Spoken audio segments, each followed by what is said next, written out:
जवान मुख्यमंत्री Hemanta Biswa Sharma ji, industry leaders, अन्य महानुभाव, देवी और सज्जनों, पूर्वी भारत और नॉर्थ ईस्ट की भूमि आज एक नए भविष्य की शुरुआत करने जा रही है। एडवांटेज आसाम पूरी दुनिया को असम के पोटेंशियल और प्रोग्रेस से जोड़ने का एक महाअभियान है। इतिहास गवाह है कि पहले भी भारत की प्रॉस्पेरिटी में ईस्टर्न इंडिया का बहुत बड़ा रोल हुआ करता था। आज जब भारत विकसित होने की तरफ बढ़ रहा है तो एक बार फिर ईस्टर्न इंडिया,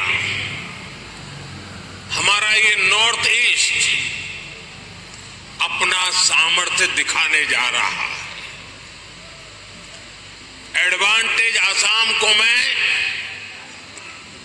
इसी स्पिरिट के रिफ्लेक्शन के रूप में देख रहा हूं।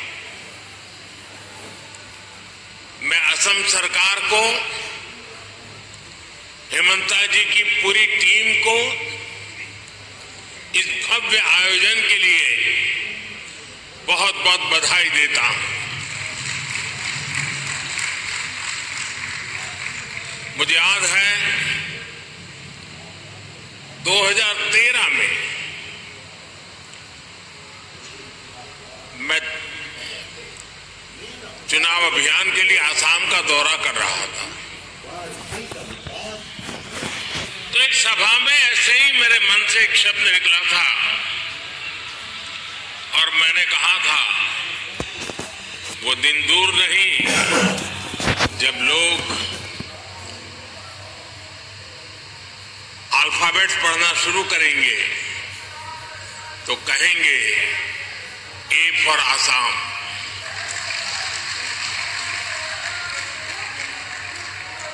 साथियों, आज हम सभी वैश्विक परिस्थितियों को बहुत बारीकी से देख रहे हैं, समझ रहे हैं। ये ग्लोबल अनसर्टेनिटी के बीच भी दुनिया के तमाम एक्सपर्ट्स उनके भीतर एक बात को लेकर सर्टेनिटी है और वो सर्टेनिटी है भारत के तेज ग्रोथ को लेकर। भारत पर इस भरोसे का बहुत ठोस कारण है। आज का भारत आने वाले 25 साल की इस 21वीं शताब्दी के लॉन्ग टर्म विजन को ध्यान में रखते हुए एक के बाद एक कदम उठा रहा है, व्यापक स्तर पर काम कर रहा है। आज दुनिया का भरोसा भारत की युवा आबादी पर है, जो बहुत तेजी से स्किल्ड हो रही है, इनोवेट कर रही है। आज दुनिया का भरोसा भारत के उस न्यू मिडिल क्लास पर है जो गरीबी से निकलकर नई एस्पिरेशन के साथ आगे बढ़ रहा है। आज दुनिया का भरोसा भारत की उस 140 करोड़ जनता पर है जो पॉलिटिकल स्टेबिलिटी और पॉलिसी कंटिन्यूटी को सपोर्ट कर रही है। आज दुनिया का भरोसा भारत की उस गवर्नेंस पर है जो लगातार रिफॉर्म कर रही है। आज भारत अपनी लोकल सप्लाई चेन को मजबूत कर रहा है। आज भारत दुनिया के अलग अलग रीजन्स के साथ फ्री ट्रेड एग्रीमेंट्स कर रहा है। ईस्ट एशिया के साथ हमारी कनेक्टिविटी लगातार सशक्त हो रही है और नया बन रहा India middle east Europe economic corridor भी अनेक नई संभावनाएं लेकर आ रहा है। साथियों, भारत पर मजबूत होते ग्लोबल ट्रस्ट के बीच आज हम सभी यहां असम में जुटे हैं, मां कामाख्या की धरती पर जुटे हैं। भारत की ग्रोथ में असम का कंट्रीब्यूशन लगातार बढ़ता जा रहा है।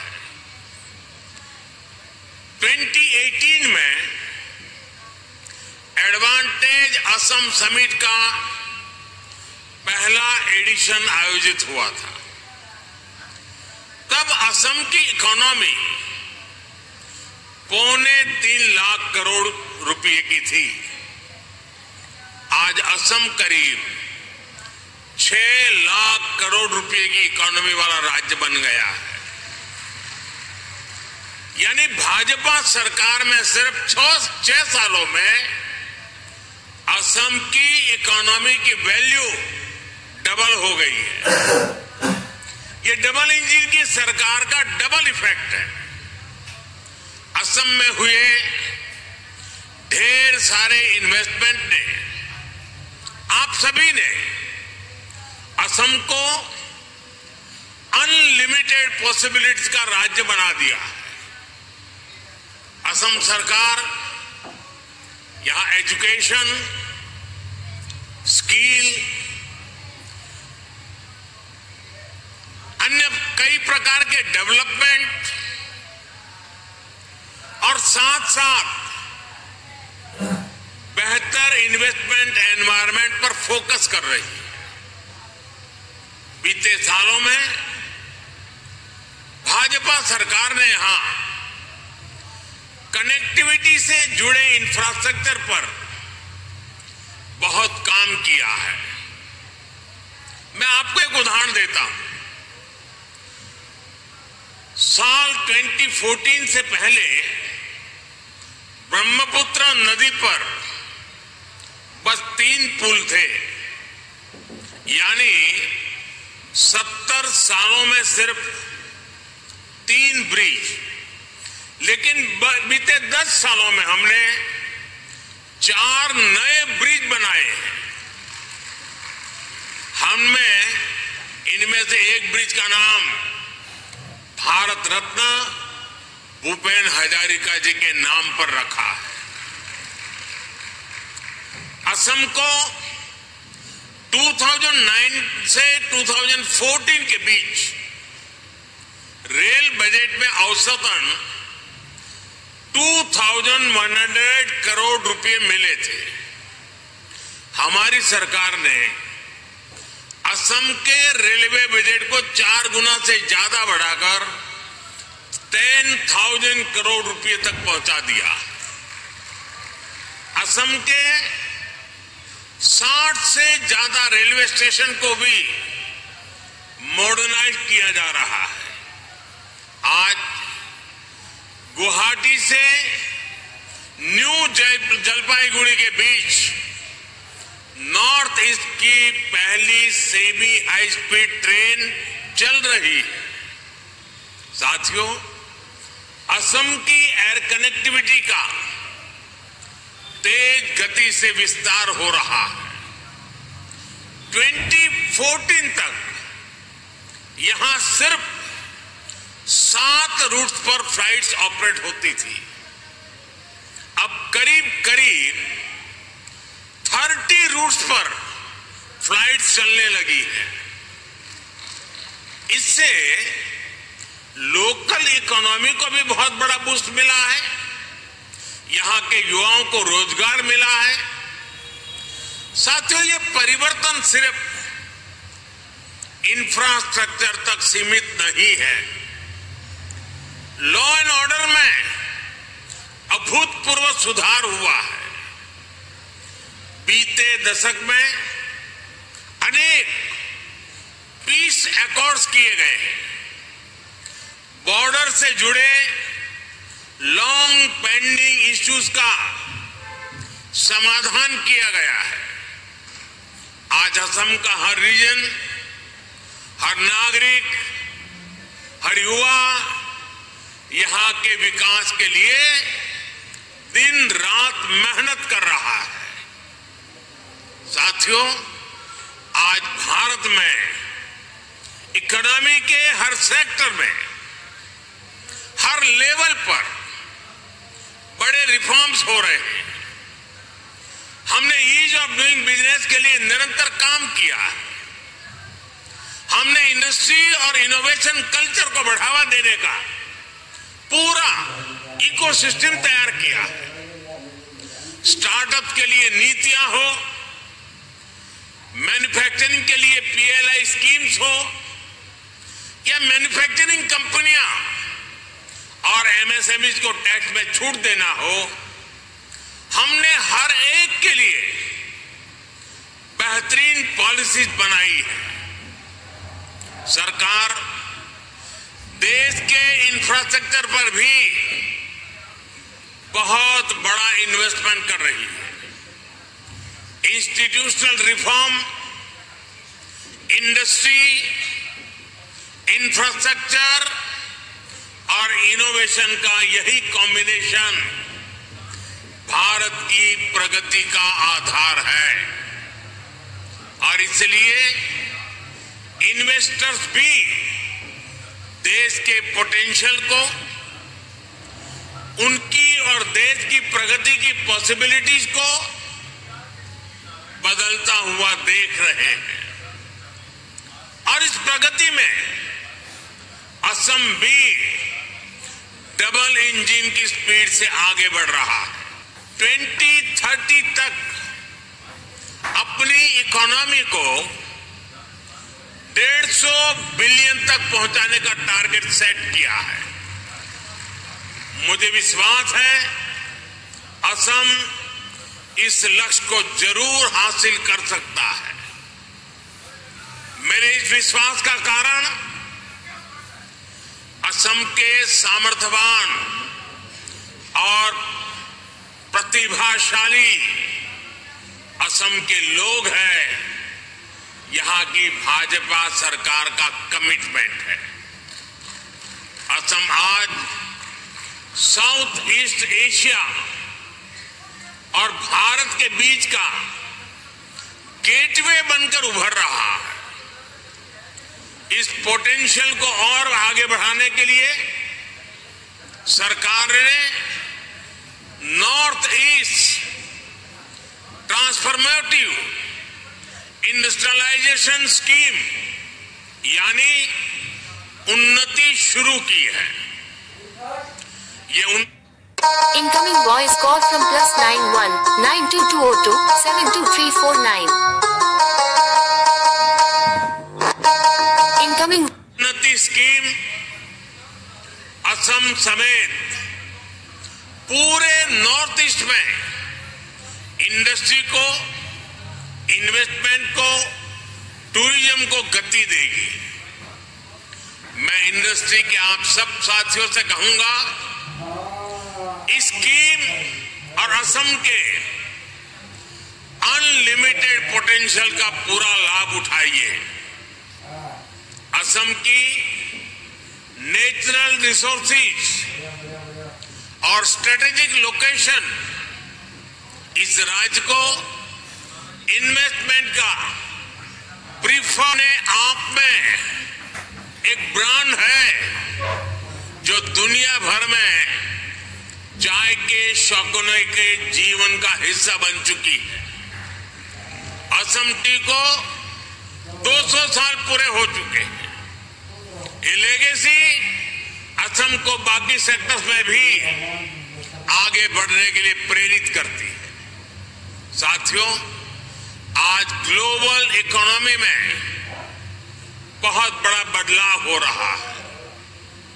पूरी दुनिया एक रेजिलिएंट सप्लाई चेन की मांग कर रही है और इसी कालखंड में भारत ने अपने मैन्युफैक्चरिंग सेक्टर को आगे बढ़ाने के लिए मिशन मोड पर काम शुरू किया।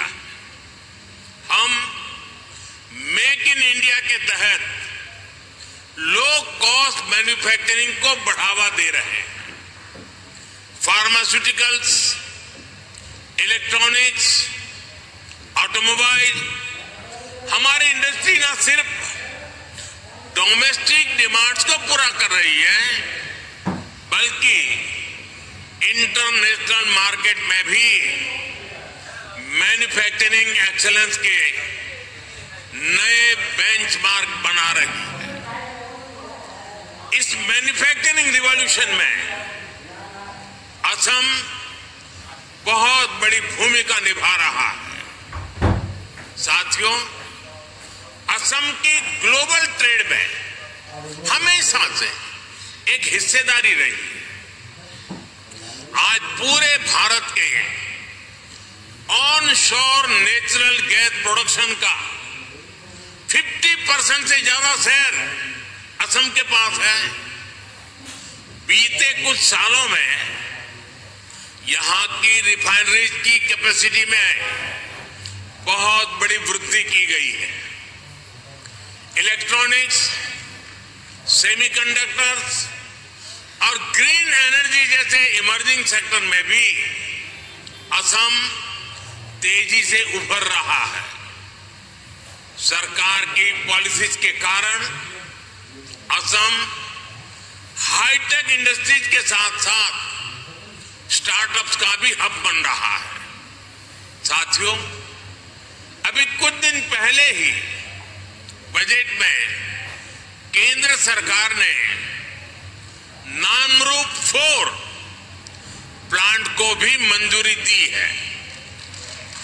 आने वाले समय में ये urea production plant north east सहित पूरे देश की यूरिया की डिमांड को पूरा करेगा। वो दिन दूर नहीं जब असम पूर्वी भारत का एक बड़ा मैन्युफैक्चरिंग हब बनेगा और इसमें केंद्र सरकार हर तरह से राज्य की भाजपा सरकार को मदद कर रही है। साथियों, 21वीं सदी में दुनिया की प्रोग्रेस डिजिटल रिवॉल्यूशन, इनोवेशन और टेक्नोलॉजिकल प्रोग्रेस पर निर्भर है। इसके लिए हमारी तैयारी जितनी बेहतर होगी, दुनिया में हमारी ताकत भी उतनी ज्यादा होने वाली है। इसलिए हमारी सरकार 21वीं सदी की पॉलिसीज और स्ट्रेटेजीज के साथ तेज गति से आगे बढ़ रही है।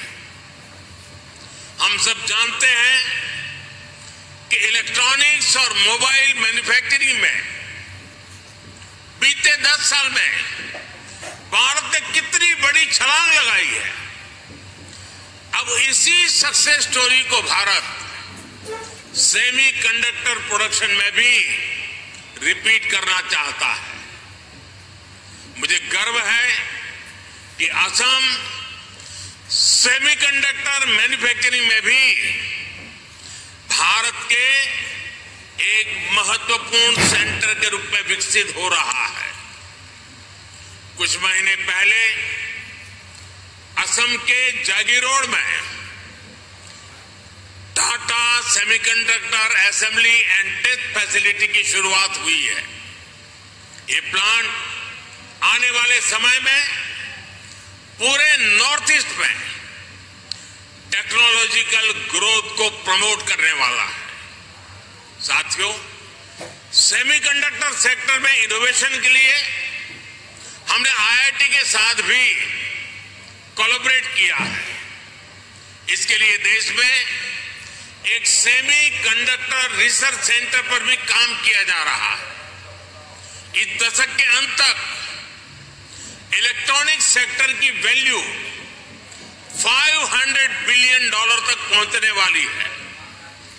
हमारी जो स्पीड और स्केल है उससे तय है कि भारत सेमी कंडक्टर प्रोडक्शन की एक बड़ी ताकत बनकर के उभरेगा।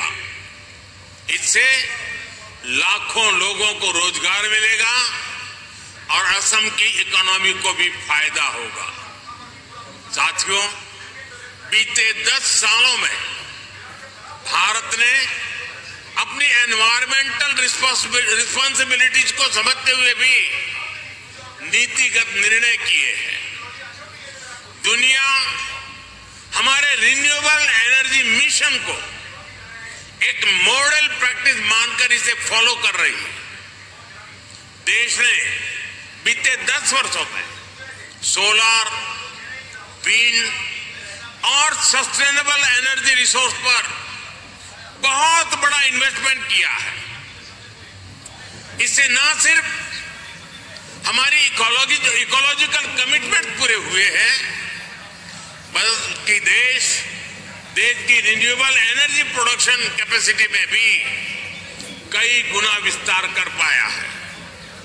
हमने 2030 तक देश की एनर्जी कैपेसिटी में 500 गीगावाट रिन्यूएबल एनर्जी कैपेसिटी में के एडिशन का लक्ष्य बनाया है।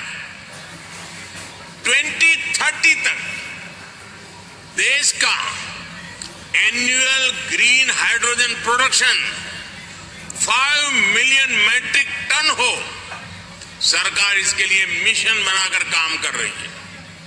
देश में गैस इंफ्रास्ट्रक्चर बढ़ने के कारण डिमांड भी तेजी से बढ़ी है।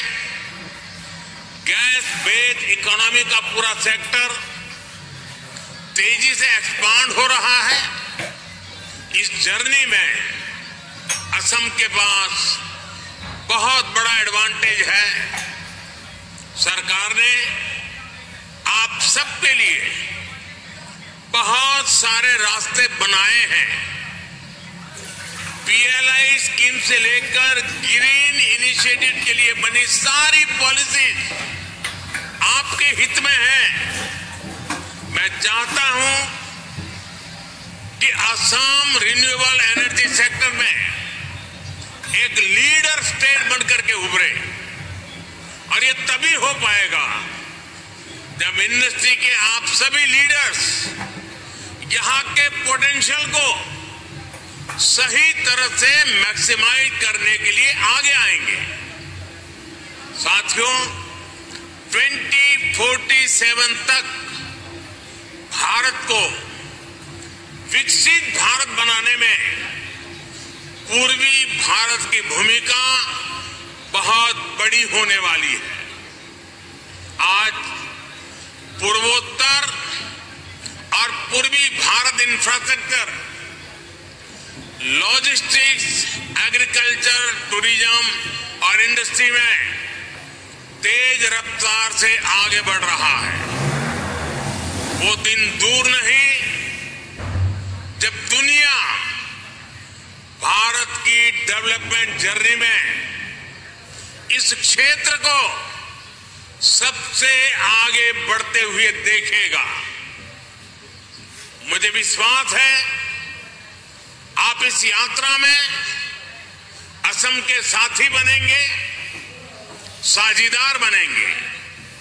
आइए एक साथ मिलकर हम असम को एक ऐसा राज्य बनाएं जो पूरे ग्लोबल साउथ में भारत की कैपेबिलिटीज को नई ऊंचाइयों तक पहुंचाए। एक बार फिर आज की समिट के लिए आप सभी को मेरी ढेर सारी शुभकामनाएं। और जब मैं कह रहा